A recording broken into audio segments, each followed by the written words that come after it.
아침에 일어나셔서 밥상을 받았는데 미역국이 올라오면 무슨 이야기를 하시죠? 오늘 누구 생일이야 이렇게 묻습니다.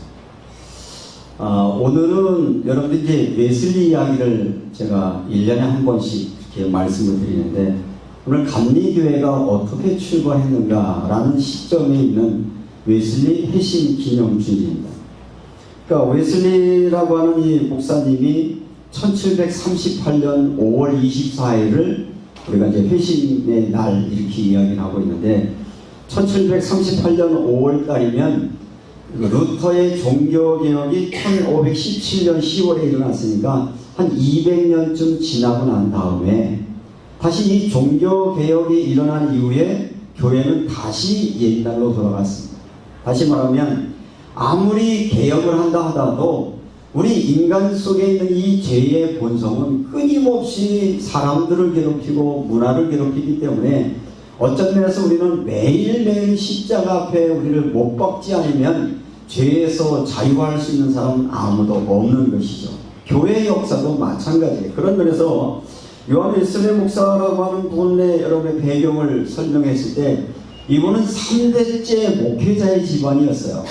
당시 영국의 국교가 성공이었으니까 이들의 머릿속에 스스로는 뭐라고 인식을 했냐면 나는 하나님의 자녀야.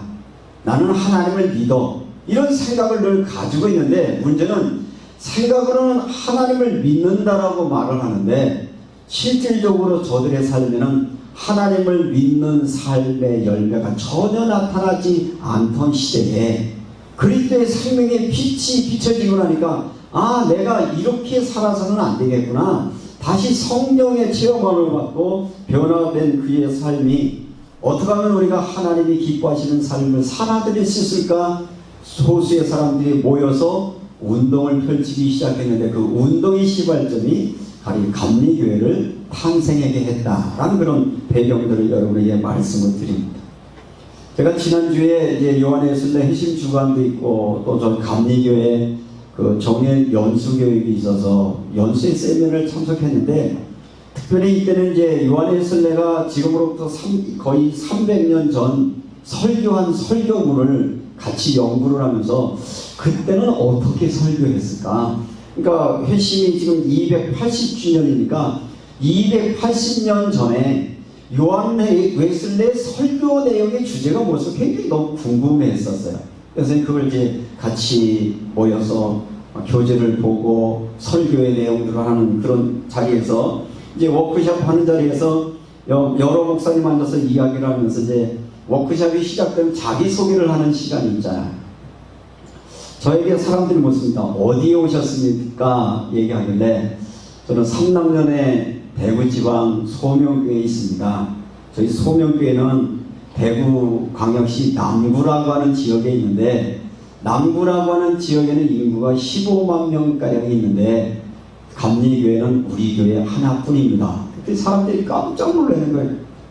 왜? 여러분들은 놀랄 이유도 없어요. 그게 이제 우리의 실제적인 모습인데 그런데 서울이나 경기나 강원이나 충청이나 이런 쪽에 보면 감리교회 수가 이렇게 적다는 걸 그분들은 이해를 못해요. 예를 들어서 제 고향이 경기도 이천시거든요. 경기도 이천시 인구가 지금 아마 좀 많이 늘어서 한 13만이나 14만쯤 될 텐데 거기에 감리교회가 몇 개쯤 있을 것 같아요. 14만쯤 되는데 감리교회 수 130개가 있습니다. 그러니까 여러분들이 생각할 때 감리교회 그러면 왜 대구에서는 감리교회가 안 보여? 가끔 이제 우리 교회 감리교인을 찾아오는 분들 전 너무나도 기이하죠. 왜냐하면 이 남구 다 뒤져봐야 우리밖에 올 데가 없어요. 그렇다라고 하면 이 대구 안에 35개의 교회가 있고 35개조차도 그렇게 뭐 규모가 크지 않는 교회인데 교회 규모나 예산 규모로 모아서 35개의 교회 안에 우리 교회가 어느 정도 위치에 있을 것 같아요? 10위 안에 들어있어요. 네? 네. 그러니까 이 지역에 감리교회의 열악성이라고 하는 부분이 어떤 건지 그런 것은 우리가 열악하다는 얘기를 말하는 게 아니라 우리가 해야 할 일이 더 많이 있다는 거예요. 우리에게 맡겨진 일이 더 많이 있는데 우리가 더 분발해서 이 일들을 감당하는 것이 우리에게 신앙 출발하게 한 웨슬레의 정신이기도 하고, 더 앞으로 나가면 하나님이 원하시는 길이라고 생각되어져서 오늘 이제 말씀을 나누려고 하는데, 오늘 설교의 제목은 제가 정한 게 아니고 280년 전 종교개혁 시대에 말씀운동을 시작했던 요한 웨슬레 목사의 설교문의 설교 제목입니다.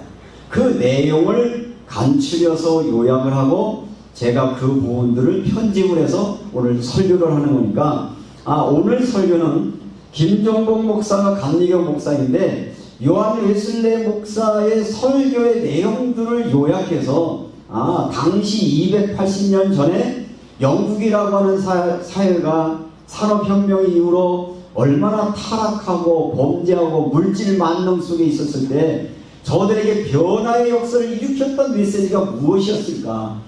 저들이 할 수 있었던 것은 이 말씀을 믿고 저들이 기도하고 회개할 때, 영국이라고 하는 나라는 피해 혁명이 아니라 무혈 혁명으로 이 세상 한 시대를 바꿨고, 그래서 거기서 시작된 말씀 운동들은 이 미국을 포함한 전 세계로 해서 지금 우리가 생각할 때 감리교 보면 그 미국에서의 그 교단들의 분포도 보면 제일 많은 게 침례교고요. 그 두 번째가 감리교인데, 사실은 뭐 다른 교단하고 비교하면 너무 기분 나쁘면 장로교회는 감리교의 10분의 1도 안 되는 아주 작은 소수의 그룹들인데, 한국에 오면 사람들은 장로교가 무슨 장자교단이 이런 얘기를 하는데 이건 역사를 잘 모르고 하는 이야기입니다. 어쩌면 제 설교를 인터넷으로 보는 분들은 거기서 항의하실 분도 계실 텐데 하시면 제가 답변을 해드리도록 하겠습니다. 그래서 오늘 이 말씀, 웨슬레의 표준 설교의 내용을 가지고 말씀을 잠시 드리려고 합니다. 당시의 시대적인 상황 속에서 얼마나 시대가 이미 영국 성공회라고 하는 교회가 국교라고 말씀드렸어요. 그러면 아이들에게 묻습니다. 야, 너 신앙이 뭐냐? 그럼 뭐라고 답할까요? 나 그리스도인이에요. 이렇게 말했을 거예요. 그런데 그들을 향하여 던진 설교의 메시지는 잠자는 자야 깨어나. 그 잠에서 깨어나지 아니하면 너는 죽는다. 그 잠에서 깨어나라 라는 내용의 말씀을 전가하고 있다고 하는 것은 18세기 산업혁명이라고 하는 이야기를 많이 들어보셨을 거예요. 그죠? 갑자기 막 기계들이 발달하면서 이제 공장화되면서 도시로 몰렸는데, 그것은 우리나라가 겪고 있는 것과 거의 비슷한 것이고, 이미 우리 사회에 퍼져 있는 물질 만능주의, 또 어느 정도의 물질이 풍요해지고 나니까 사람들이 뭐를 쫓아가요? 어떻게 하면 즐길 수 있을까? 쾌락을 쫓아가다 보니까 가정은 가정대로 무너지고 사람과 사람 사이는 갈등이 있고, 외형으로는 부흥하고 행복한 것 보이는데 내면으로 들어가면 사람들은 공허하고 외롭고 답답하고, 사람들 앞에는 자랑할 거리만 한데 본인 스스로는 왜 살아야 되는지 알지 못하는 우울 속에 살아가는 이 시대의 사람들에게 주고 있는 이 하나님의 말씀에 귀 기울이는 저와 여러분이 되시길 바랍니다. 오늘 여기서 잠자는 자라 깨어나라 라고 하는 말씀 가운데 웨슬레는 오늘 성경 본문 14절 말씀을 보니까, 그러므로 이르기시를 잠자는 자여 깨어서 죽은 자들 가운데 일어나라 이렇게 말합니다. 잠자는 자라 깨어라. 어떤 이 잠자는 상태는 무엇이란 말이냐? 이 잠자는 상태를 아담 이후에 인간들에게 와져 있는 이 죄의 문제인데, 이 아담의 인간의 마음속에는 이 죄라고 하는 잠에 취해서 이들은 자기 처한 현실에 대한 무지를 가지고 살아간다. 예를 들면 여러분이 잠에서 깨어나서 아직 정신이 안 차릴 때 누가 얘기를 하면 들리나요? 안 들리나요? 멍해가지고 일어나긴 일어나는데 사람이 멍한 것처럼 우리가 영적으로 깨어있지 않으면 마치 내가 깨어있는 것 같은데 내가 분별력도 없고 감각도 없는 그런 시대에 살아갈 수밖에 없다라고 하는 것을 이야기합니다. 그래서 이 잠자는 자의 상태는 어떤 상태냐면 영적인 낙태와 게으름에 빠지고 세상에 나타난 여러 가지 현상들인데, 하나님의 형상을 잃어버려서 여전히 이 아담의 후손이 가지고 있는 죄의 상태로 머물러 있는 상태를 가리켜서 잠자는 상태라고 이야기를 합니다. 여기서 일어날 수 있는 유일한 방법은 뭐냐? 하나님의 형상에 회복할 수 있는 방법은 너희의 내면의 변화가 일어나서, 이 내면의 변화라고 하는 것은 신기적인 상태를 하는 것이 아니라, 니고데모가 예수님에게 찾아왔을 때 예수님이 니고데모에게 이렇게 얘기하십니다. 내가 물과 성령으로 거듭나지 아니하면 하나님 나라를 볼 수도 없고 하나님 나라에 들어갈 수 없느니라고 말하고 있거든요. 이 말은 여러분들이 성령으로부터 거듭나지 않고는 지금 내가 처하고 있는 처지, 내가 경험하고 있는 것에서 감각을 잃어버리기 때문에 내가 정말 하나님의 자녀로 살아가는 건가라고 하는 그런 확신을 잃어버리며 살아갈 수밖에 없는 상황들을 말하고 있는 것이죠. 이 영혼에 잠들어 있는 상태의 사람들은 어떤 삶에 빠져 있습니까? 착각적인 삶에 빠져 있다는 것이죠. 영적인 병에 걸렸는데 본인은 건강하다고 생각을 하고, 그리고 그들의 마음속에 사단의 사슬에 묶여 있는데 나는 자유하다고 이야기를 하고, 그리고 마귀의 압자에, 마귀의 유혹에 넘어서 마귀의 종로를 타고 있는데 마치 그것이 자기가 자유인 양 그렇게 착각하며 살아가고 있다는 것을 이야기를 하고 있습니다. 지옥 문 앞에 있으면서도 안식처로 착각하며 살아가는 삶이라는 거예요. 새벽 기도를 오려고 나왔는데 어떤 한 사람이 횡단보도에 누워 있어요. 보니까 큰일 나겠어요. 이 사람 나도 죽겠다 싶어서 깨웠어요. 여보세요, 일어나세요. 그랬더니 나도요, 나 여기가 편해요. 나 여기 편해요. 그러고 횡단보도에 누워있습니다. 이 사람 왜 그렇죠? 횡단보도에 누워서 편하다는 사람의 상태는 뭡니까? 안 해봤으니까 이해가 안 되실 거예요. 술 취해서 그런 거예요. 우리가 영적인 무감각에 취하면 죽음의 자리에 있으면서 편한 거예요.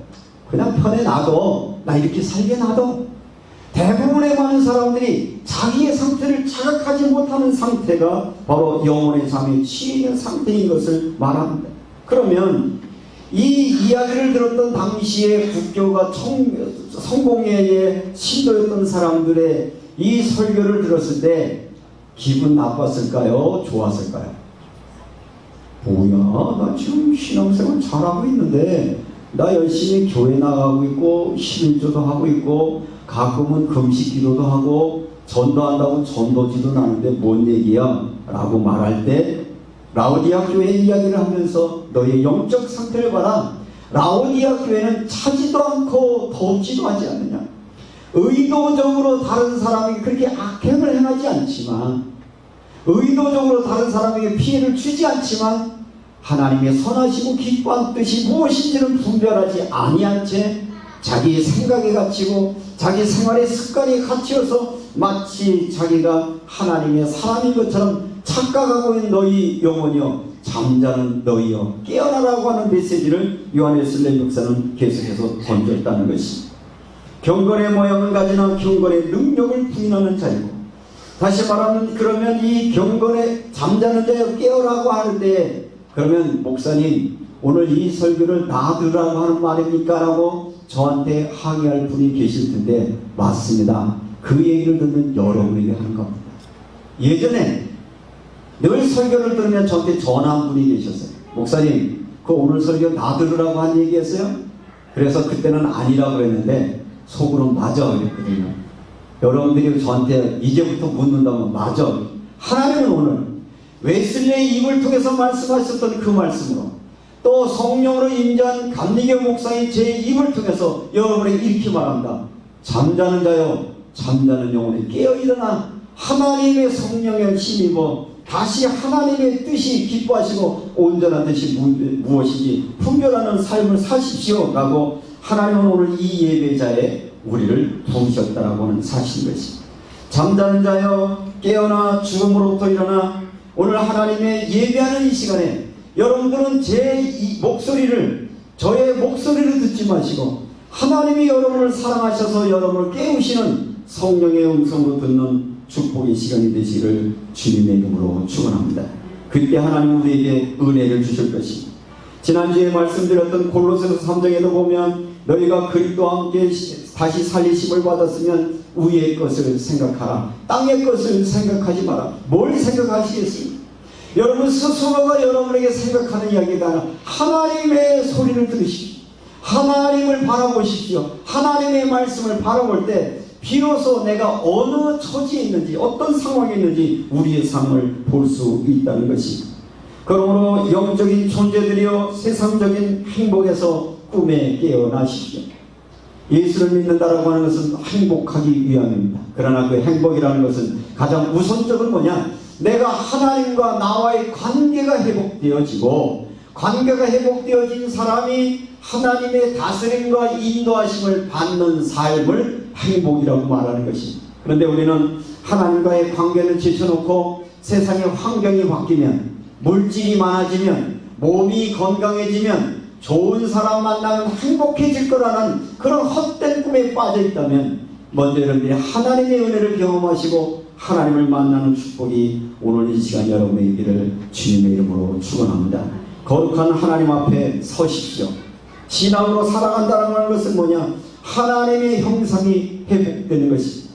하나님의 형상이 회복되려면 해야 되는 것이 있습니다. 옛사람을 벗어버리는 것입니다. 우리에게 옛사람의 습관들이 얼마나 많은지 몰라요. 여러분들이 버리고 싶은 습관들도 많죠. 매일처럼 버리는 훈련이 신앙이에요. 무엇을 더하려고 하는 게 아니라 여러분 안에 있는 죄악들을 버리십시오. 여러분 속에 있는 탐심을 버리십시오.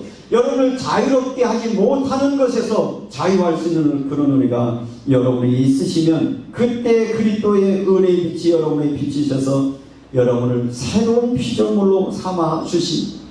예수 믿고 구원받는다는 말의 결론적인 의미는 새로운 존재가 된다는 거예요.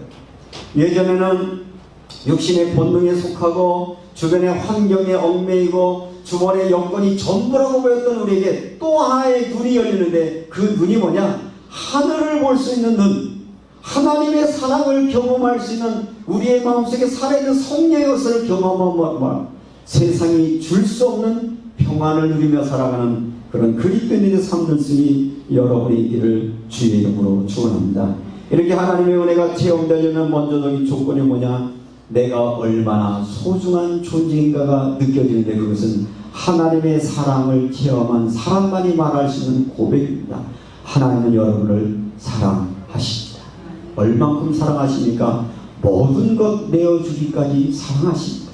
그래서 그 하나님의 사랑이 정말 믿어진다면 나타나는 현상이 뭐냐? 정말 여러분이 거듭나고 하나님의 자녀가 된 사람의 그 닮아가는 삶의 모습은 하나님이 나 같은 자를 용서하시고 나를 사랑하신 그 하나님의 사랑이 내 안에 있기에 내 옆에 있는 사람을 내 몸처럼 사랑할 수 있는 삶으로 변화된 상태를 이야기하고 있는 것. 우리 옆 사람을 보면 당신은 소중한 사람인가 한번 눈을 한번 봐주시죠.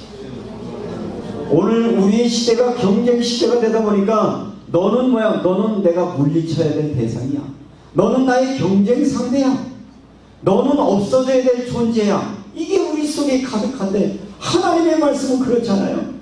하나님의 형상 닮은 내 이웃을 내 몸처럼 사랑하라. 감리교회는 뭐하냐? 우리가 살아가는 이 땅의 삶의 현장 속에서 하나님의 사랑을 경험한 사람이 하나님의 사랑을 가지고 이웃에게로 다가가는 것입니다. 그래서 당시의 산업혁명 가운데 버림받고 외면받았던 사람의 현장으로 찾아가 하나님의 사랑의 복음을 증거하기 시작을 했습니다. 그래서 감리교인들은 전도자인 것이었습니다. 그들은 선교사였습니다. 당시 성공의 예배는 어떤 예배냐? 예배의 설교는 강대상을 벗어나서 하는 설교는 설교가 아니다라고 하는 시대였거든요. 웨슬리는 과감하게 그들의 그 이야기에 협박과 공갈에도 구하지 않고 내게 있는 이 복음을 나는 말할 수 없다라고 하는 심정으로 탄광촌에 찾아가 시리에 빠지고 좌절에 빠진 사람들에게 찾아가 설교하기 시작했습니다. 그래서 여러분들 많은 분들이 설교를 들으실 때 감리교 목사들이 설교를 잘한다. 왜냐하면 감리교의 탄생 자체가 현장에서 설교하는 사람들입니다. 현장에 가서 복음을 전하는 사람들입니다. 교리적인 이야기라는 게 아니라 삶에 어떻게 말씀을 적용할 건지, 탄광촌에 들어가서 열심히 일을 하지만 돈을 제대로 받지 못하니까 속상하잖아요. 그러니까 뭐 해야 돼? 에이, 죽으라고 이래봐야 돈도 안 되는데, 에이, 술이나 먹자. 술에 취하고, 싸움하고, 술에 취하다 보니까 무슨 마음이 들어요? 어떻게 하면 한 건 할 수 없을까? 그러니까 이 정상적인 방법으로 돈을 벌 수 없을 때 우리에게 유혹으로 와주는 게 뭐예요? 그게 노름인 거예요. 그게 빠진 거예요. 그게 노름이에요. 그래서 그때 당시 영국사에 이 투전이 엄청나게 퍼졌어요. 한탕 해야 되는 거예요. 우리나라 사람들이 왜 이렇게 부동산에 투기하는지 아세요? 다 그런 현상이야. 한 판에 엎어야 되거든요. 정상적인 방법은 안 될 것 같아요. 그들에게 뭐라고 말하면, 당신들이 지금 여기에서 환경이 바뀌고 영광이 바뀌기도 중요하지만 당신은 하나님의 자녀다. 이제는 땅의 것을 바라고 하나님의 말씀 앞에 순종하면 당신의 살아가는 삶이 어떤 모습, 지금으로 보면 경쟁체제 속에서 비교의식 속에 보면 다른 사람들이 여러분을 어떻게 볼지 모르지만 당신은 하나님의 사람이고 당신은 거룩한 사람이고 당신은 소중한 사람이기 때문에 이 땅의 삶에만 매이지 말고 영원하신 주님의 향을 그리스도로 향하여 이제 예수 믿고 구원받았으니 여기에서 점점점 하나님의 나라가 형상된 삶을 살고 우리는 영원한 주님의 나라로 달려가는 순례자의 길을 가는 거니 낙심하지 말고 다시 일어나십시오라고 말씀을 증거할 때 사람들이 거기에 살림을 얻고 모여서 같이 기도하기 시작했고요. 기도하면서 고민했습니다. 우리 지역에서 우리가 할 일이 뭘까? 야, 지금 술 취한 사람들이 너무 많으니까 우리 청년들이 하자. 술집 주인에게 가서 야, 그만 이제 술 좀 팔자고 해요. 그래서 술집 주인 가서 막 설득해서 술집 없애고요. 투전집 하는 집 없애게 만들고 사회를 변화시키는 운동이 누구를 통해 일어나냐?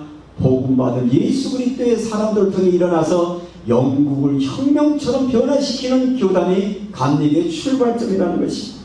그런데 언제부터인가 우리 교회가 280년의 시간이 지나서 우리 초대교회 한국 감리교회가 얼마나 찬송하는 교회였습니다. 감리교회를 이야기할 때 찬송하는 교인들 그랬어요. 어느 날 교회가 찬송들이 많이 줄어들기 시작했어요. 감리교인들은 뭐하는 사람들이니까 모여서 기도하는 사람이었습니다. 각종 은혜들을 경험했고요. 성령의 역사를 경험했어요. 많은 질병들이 치유받기도 하고요. 회개 역사가 일어나게 됐는데 어느 날 감리교회 역시도 시간이 지나면서 교회 안에까지는 어느 정도 숫자가 모여 있는데 이런 은혜와 원천적인 힘을 잃어버리고 있다는 것입니다. 그래서 오늘 요한 웨슬레 회심주의를 맞이하면서 웨슬레가 살아와서 저와 여러분에게 말하는 겁니다.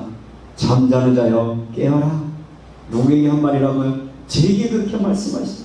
야, 너 잠에서 깨어라. 이 정도면 되지 않겠어? 요 정도 살면 내가 신앙이 나냐? 그 자만함 속에 빠진 데서 깨어나 다시 성령으로 거듭나 하나님 앞에 순종하라고 하는 이 말씀 듣는 저와 여러분이 되시기를 주님의 이름으로 축원합니다. 우리가 신앙의 최종적인 목표가 뭐냐? 신의 성품에 참여하는 자입니다. 우리가 신의 성품에 참여하려고 하면 내 안에 계셔 내 안에 성령으로 역사하시는 내주하시는 성령님을 나는 순간순간 인식하며 살아가고 있는가 스스로에게 자문하라고 말하는 것입니다. 여러분은 일주일 동안 살면서 하루 24시간 살면서 주님이 여러분 안에 계시다라고 하는 사실을 얼마만큼 자각하시며 사십니까? 주님은 어디 계십니까? 성령으로 내 안에 계십니다. 24시간 나와 함께 계십니다.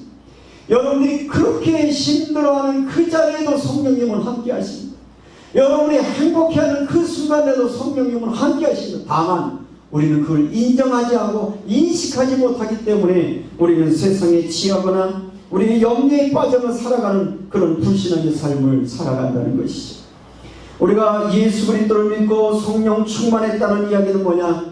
너희가 하나님의 성전인 것과 성령이 너희 안에 거하는 것을 알지 못하느냐라고 하시는 말씀처럼 성령님에 계신 나의 몸은 뭐예요? 성전입니다. 그래서 여러분들의 몸은 거룩해야 됩니다. 함부로 여러분의 몸을 내돌리지 마십시오. 함부로 여러분의 입술을 아무 데나 쓰지 마십시오.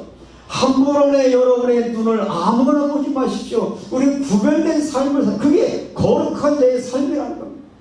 그런데 예수 믿는 우리조차도 감각이 무뎌져서 세상 사람들과 다르게 살아간다라고 하면 우리는 잠에 취해 있는 것이고, 이 잠든 영혼 속에서 깨어남을 말하고 있는 것입니다. 사랑하는 성도 여러분, 우리의 신앙의 변화의 역사는 오늘 이 하나님의 말씀 등은 다시 깨어나십시오. 여러분 안에 성령님 계십니다. 따라합시다. 성령님 내 안에 지금 계십니다. 나를 성전으로 삼아 하나님의 영광을 위해 사용해 주십시오. 그냥 구원받으러 끝나는 게 아니라 여러분이 복음의 도구예요. 여러분의 말과 여러분의 작은 행동과 여러분의 눈빛과 여러분의 일상적인 삶을 하나님은 사용하기를 원하시니, 그러므로 잠자는 자여 깨어나 성령의 인도함을 받으라. 이 하나님의 말씀이 여러분에게 주신 말씀으로 받으시고, 나는 지금 잠자는 자인가? 나는 무지와 착각 속에 빠져 있지 않는가? 우리 자신을 성찰하고 성령의 역사를 삼하고 기도함으로 성령의 인도하심 속에 한 주간 살아가는 저와 여러분의 삶이 되시기를 주의 이름으로 축원합니다. 저는 예수 그리스도를 믿는 그 믿음으로 내가 그리스도인으로 부름받은 것에 대한 자부심과 감사함들이 있습니다. 저는 감리교인이 된 것이 그 중에 또 하나의 감사이고, 감리교 목사로 살아간다는 자부심 하나 가지고 이제까지 살아온 사람인데, 많은 사람들이 묻습니다. 목사님, 그러면 우리가 대구에 있으니까 장로교와 감리교가 다릅니까? 틀립니까? 물어요. 어떻습니까? 같습니다. 큰 것에서는. 뭐가 같으냐? 예수 그리스도를 구주로 고백하는 하나님의 교회인 것 같습니다. 그런데 감리교와 장로교는 다릅니까? 다릅니다. 뭐가 다르냐? 하나가 다릅니다. 뭐가 다르냐면 구원의 관점에 있어서 구원이라고 하는 것은 전적으로 하나님의 은혜임에는 동의합니다. 그런데 칼빈이 이야기하는 구원은 예정된 구원을 얘기하고 있습니다. 구원받기로 예정되어 있다는 확신 속에 장로교인들이 구원받았다는 걸 흔들지 않고 살아갑니다. 근데 감리교의 구원은 뭡니까? 하나님의 그 구원은 예정되어진 것이 아니라 이미 복음 안에서 예정되어진 것이고, 그 복음을 듣고 누구든지 회개해서 마음의 문을 열고 예수 그리스도를 구원자로 받아들일 때에 그들에게 하나님의 자녀가 되는 권세가 시작됨을 말하고 있습니다. 다시 말하면 한 번 구원받은 자는 영원히 멸망받지 않는다라고 하는 교리가 좋은 것처럼 들려지기도 하지만, 여기에 함정이 있습니다. 구원받았으니 끝이라는 생각이 너무 가득하다는 거예요. 그래서 나는 구원받았기 때문에 삶에 대해 관심이 없습니다. 왜 한국교회가 이 모양 됐습니까? 물어보면 다 구원의 확신이 있습니다. 그런데 삶의 변화에 대해서 관심이 없습니다. 그럼 감리교의 다른 점이 뭐냐? 예수 믿고 구원받았으면 우리는 목표가 있다. 그 목표는 뭐냐? 그리스도를 닮아가는 최종적인 목표가, 이걸 성화라고 얘기합니다. 구원받았지만, 생명 얻었지만, 이 생명은 어린아이가 이 세상에 태어나면 사람 맞죠? 남이 사람 맞죠? 성이 사람 맞죠? 근데 왜 돌봐요? 성숙한 사람이 되기까지 돌보고 가르치고 그가 또 하나의 성인이 될 때까지 기다려줄 겁니다. 이 땅에 살아가는 우리의 삶의 여정은 여기에서 그리스도의 완전에 이를 수는 없다 하더라도 그리스도를 닮아가는 성숙된 신앙의 삶을 향하여 우리는 한 발짝 한 발짝 오늘도 달려가야 되기 때문에 멈춰있음을 우리는 대구하는 겁니다. 그러므로 신앙의 한 걸음 한 걸음 달려가는 저와 여러분 되시기를 주님의 이름으로 축원합니다. 마지막으로 우리의 신앙의 목표는 무엇이냐? 우리의 마음에 형성된 그리스도, 이것을 갈라디아서 5장 6절을 이용해서 웨슬레는 사랑으로 역사는 믿음을 소유했는가라고 묻습니다. 감리교인이라면 사랑으로 역사는 믿음을 소유했느냐? 이게 감리교인과 아닌가의 차이. 사랑으로 역사는 믿음 뭐냐? 하나님의 사랑을 먼저 체험했다면 두 번째 그 사랑 가지고 내 이웃을 내 몸처럼 사랑하라. 그 이웃은 누굽니까? 가족입니다. 내 가장 옆에 있는 사람입니다. 강동받는 사람입니다. 우리 주변에 있는 사람입니다. 그런 면에서 보면 여기 모인 우리는 한 하나님을 아버지라 믿음의 가족이요 한 감리교인이라는 마음을 가지고 여러분들 다시 깨어나 초대교회의 아름다운 믿음의 전통들을 만들어가는 우리 소명교회 여러분과 제가 되시기를 주님의 이름으로 축원합니다. 어쩌면 우리가 가는 길이 넉넉한 길은 아닙니다. 어쩌면 이 남부라고 하는 이 지역 특성상 아까도 얘기한 것처럼 15만 명 중에 우리 교인들 어린아이까지 다 합해봐야 뭐 100여 명 미만의 우리 수가 무엇을 할 수 있겠냐? 아니요. 웨슬리가 한 사람이 성령 받았더니 한 영국 사회와 시대를 변화시켰습니다. 여기 있는 우리 중에 한 사람이라도 성령 충만받고 변화의 삶을 시작한다면 분명히 하나님이 역사하실 것 때문에 잠자는 영혼, 잠자는 나와 여러분을 깨우셔서 이 땅에 하나님 나라의 확장에 쓰임받는 축복의 주인공이 여러분이 되시기를 주님의 이름으로 축원합니다. 기도합시다. 두 손